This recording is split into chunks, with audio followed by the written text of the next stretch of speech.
চলে এসেছি সেই লং ভিডিও ফরম্যাটে, যেখানে আমি মিনি ব্লগে বলেছিলাম ক্লাব ফেনিশিয়ার পুরো ব্লগটা আমি তোমাদের সঙ্গে অবশ্যই শেয়ার করব। এটা ফেনিশিয়াতে এন্ট্রি করার ঠিক গ্রাউন্ড ফ্লোরটা ছিল, তো এখান থেকে লিফটে করে 10th ফ্লোরে যেতে হবে, দেন আমরা ফেনিশিয়াতে অ্যাকচুয়ালি ঢুকতে পারবো। এটা একদমই গ্রাউন্ড ফ্লোর, যেখানে মা আর দিদির সঙ্গে আমি লিফটে করে 10th ফ্লোরে চলে যাচ্ছি। এক্স্যাক্ট ফেনিশিয়ার বাইরেটা মানে এতটাই সুন্দরভাবে ইলেকট্রিক ক্যান্ডেল দিয়ে সাজানো, এত সুন্দর মডিফাই করা, মানে খুবই সুন্দর লাগছিল। মানে লিফটের দরজাটা খোলার পর এটা আনএক্সপেক্টেড ছিল, একটা অন্ধকার সিচুয়েশনের মধ্যে এরকম ক্যান্ডেলগুলো খুব ভালো ছিল। তো এবারে আমরা রিসেপশন থেকে সোজা এন্ট্রি নিচ্ছি। আমি একটা মিনি ব্লগে দিয়েছিলাম যে আমাদের রিসেপশনে ঢোকার মুখে একটা খুব বাজে সিচুয়েশন ফেস করতে হয়েছে, তোমরা একবার দেখে আসতে পারো, একটা মিনি ব্লগে রয়েছে, লাস্ট একটা মিনি ব্লগেই দিয়েছি। তো এখানে ফাইনালি এবার রুফটপে ঢুকে যাচ্ছি।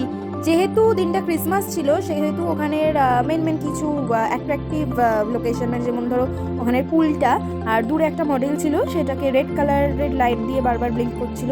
তো খাওয়ার কী নিয়েছে, খাওয়ারের পর্বে চলে যাই। মা যেহেতু চিকেন খায় না, গেছিলাম আমি, দিদি আর মা চিকেনের কোনো আইটেম খায় না, তাই ফিশের একটা আইটেম নিয়েছিলাম, যেটা হচ্ছে কাবাব তান্দুরি ফিশ ছিল।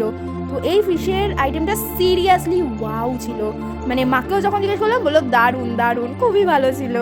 এবারে আমি একটু তোমাদের ব্যাকগ্রাউন্ডটা দেখাবো, কিন্তু ব্যাকগ্রাউন্ড নিয়ে বলছি। তো তার মাঝখানে আমরা যদি একটা চাউয়ের আইটেম নিয়ে নিয়েছিলাম, মানে আমাদের সেদিনকে একটা গৃহপ্রবেশের নেমন্তন্ন ছিল, তো খেয়েই বিকেলবেলা বেরিয়ে গেছি, তাই জন্য বেশি কিছু খাবার অর্ডার করিনি, বাট এত অ্যাট্রাকটিভ খাবারগুলোর নাম ছিল, খুব ইচ্ছে করছিল, কিন্তু পেটে সত্যিই জায়গা ছিল না।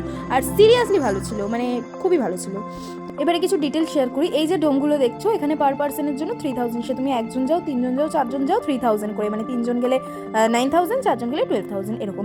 এছাড়া নেক্সট আমি যদি খাবারের জন্য কিছু বলি, ফুড রিভিউ দিয়ে থাকি, তো আমি সেখানে 80 দিচ্ছি, কেন কি যদি 20 কোথায় কাটলাম আর 80 কেন দিলাম বলি। তো 80 হচ্ছে ফুড রিভিউতে কোয়ালিটি কোয়ান্টিটি দুটোই খুব ভালো ছিল, আর 20 কোথায় গেল সেটা হচ্ছে আমার একটু কস্টলি লেগেছে, ওজোরা অল্টিয়ার এগুলোর তুলনায় আমার একটু কস্টলি লেগেছে।